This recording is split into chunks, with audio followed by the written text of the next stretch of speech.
Hello সবাইকে, আমি ইউসুফ আনসারি। আশা করি সবাই ভালো আছেন। আজকে আমরা কথা বলবো বাংলাদেশের অন্তর্বর্তীকালীন সরকারের নির্বাচিত প্রধান উপদেষ্টা ডক্টর মোহাম্মদ ইউনূস সম্পর্কে। ডক্টর মোহাম্মদ ইউনূস 1940 সালে 28শে জুন চট্টগ্রামের হাটহাজারীর কাপ্তাই সড়কের বাথুয়া গ্রামে জন্মগ্রহণ করেন। 9 ভাই বোনের মধ্যে তিনি তৃতীয়। তার পিতা হাজী দুলু মিয়া সওদাগর এবং তার মাতা সুফিয়া খাতুন। তার শৈশব কাটে গ্রামে। 1944 সালে তার পরিবার চট্টগ্রাম শহরে চলে আসে এবং তিনি তার গ্রামের স্কুল থেকে লামাবাজার প্রাথমিক বিদ্যালয়ে চলে যান। 1949 সালের দিকে তার মা মানসিক অসুস্থতায় ভুগতে শুরু করেন। পরবর্তীতে তিনি চট্টগ্রাম কলেজিয়েট স্কুল থেকে ম্যাট্রিকুলেশন পরীক্ষায় উত্তীর্ণ হন এবং পূর্ব পাকিস্তানের 39,000 ছাত্রের মধ্যে তিনি 16তম স্থান অধিকার করেন। বিদ্যালয় জীবনে তিনি একজন সক্রিয় বয় স্কাউট ছিলেন এবং 1955 সালে কানাডায় জাম্বুরিতে অংশগ্রহণ করেন। পরে ডক্টর মোহাম্মদ ইউনূস চট্টগ্রাম কলেজে পড়াশোনা শুরু করেছিলেন। তখন তিনি সাংস্কৃতিক কর্মকাণ্ডে সক্রিয় হয় এবং নাটকের পুরস্কার জিতেন। 1957 সালে তিনি ঢাকা বিশ্ববিদ্যালয়ের অর্থনীতি বিভাগে ভর্তি হন এবং 1960 সালে BA এবং 1961 সালে MA সম্পন্ন করেন। স্নাতক শেষ করার পর তিনি নুরুল ইসলাম এবং রেহমান সোবহানের অর্থনৈতিক গবেষণা সহকারী হিসেবে অর্থনীতি ব্যুরোতে যোগ দেন। পরবর্তীতে তিনি 1961 সালে চট্টগ্রাম কলেজে অর্থনীতির প্রভাষক হিসেবে নিয়োগ পান। একই সময় তিনি পাশাপাশি একটি প্যাকেজিং কারখানা স্থাপন করেন। 1965 সালে তিনি মার্কিন যুক্তরাষ্ট্রে পড়াশোনার জন্য ফুলব্রাইট স্কলারশিপ লাভ করেন। 1971 সালে ভ্যান্ডারবিল্ট বিশ্ববিদ্যালয়ে graduate program in economic development, যার সংক্ষিপ্ত রূপ হলো GPED, থেকে অর্থনীতিতে PhD ডিগ্রি অর্জন করেন। তিনি 1969 থেকে 1972 সাল পর্যন্ত মার্ফিসবোরোতে মিডল টেনেসি স্টেট ইউনিভার্সিটিতে অর্থনীতির সহকারী অধ্যাপক ছিলেন। 1971 সালে বাংলাদেশের মুক্তিযুদ্ধের সময় তিনি একটি নাগরিক কমিটি প্রতিষ্ঠা করেন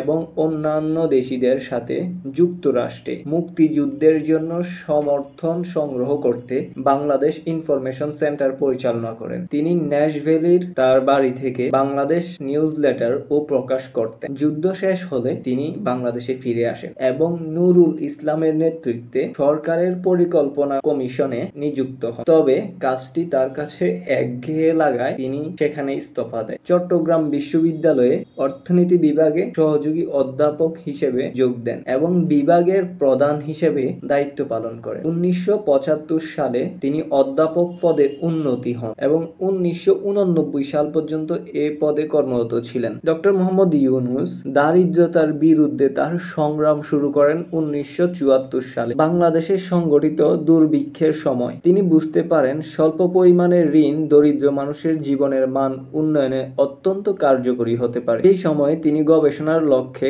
গ্রামীণ অর্থনৈতিক প্রকল্প চালু করেন। 1974 সালে ডক্টর মোহাম্মদ ইউনূস তেবাগা খামার প্রতিষ্ঠা করেন। ডক্টর মোহাম্মদ ইউনূস 1996 সালে সাবেক প্রধান বিচারপতি মোহাম্মদ হাবিবুর রহমানের নেতৃত্বে গঠিত তত্ত্বাবধায়ক সরকারের উপদেষ্টা হিসেবে দায়িত্ব পালন করেন। তিনি প্রাথমিক ও গণশিক্ষা মন্ত্রণালয়, বিজ্ঞান ও প্রযুক্তি মন্ত্রণালয় এবং পরিবেশ ও বন মন্ত্রণালয়ের দায়িত্বে ছিলেন। ডক্টর মোহাম্মদ ইউনূস 1976 সালে গ্রামীণ ব্যাংক প্রতিষ্ঠা করেন গরিব বাংলাদেশি মানুষের মধ্যে ঋণ দেওয়ার জন্য। তখন থেকে গ্রামীণ ব্যাংক 5.3 মিলিয়ন ঋণ গ্রহীতার মধ্যে 5.1 বিলিয়ন মার্কিন ডলার ঋণ প্রদান করেন। ডক্টর মোহাম্মদ ইউনূস পৃথিবীর বিভিন্ন দেশের বিভিন্ন বিশ্ববিদ্যালয় থেকে 62টি সম্মাননাসূচক ডক্টরেট ডিগ্রি অর্জন করেন। ডক্টর মোহাম্মদ ইউনূস এবং তার প্রতিষ্ঠিত গ্রামীণ ব্যাংক যৌথভাবে 2006 সালে নোবেল শান্তি পুরস্কার লাভ করেন। তিনি প্রথম বাংলাদেশি হিসেবে এই পুরস্কার লাভ করেন। 1978 সাল থেকে 2021 সাল পর্যন্ত ডক্টর মোহাম্মদ ইউনূস জাতীয়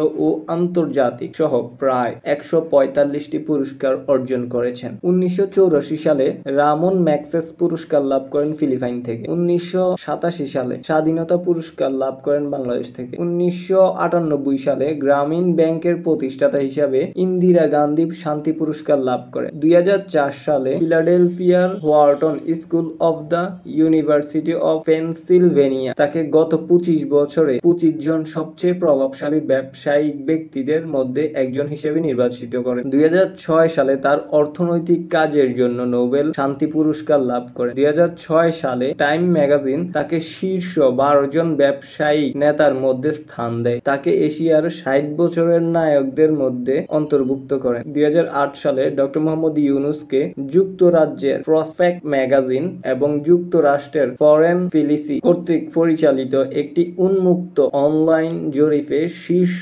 100 জন পাবলিক ইন্টেলেকচুয়ালদের মধ্যে দ্বিতীয় স্থান দেওয়া হয়।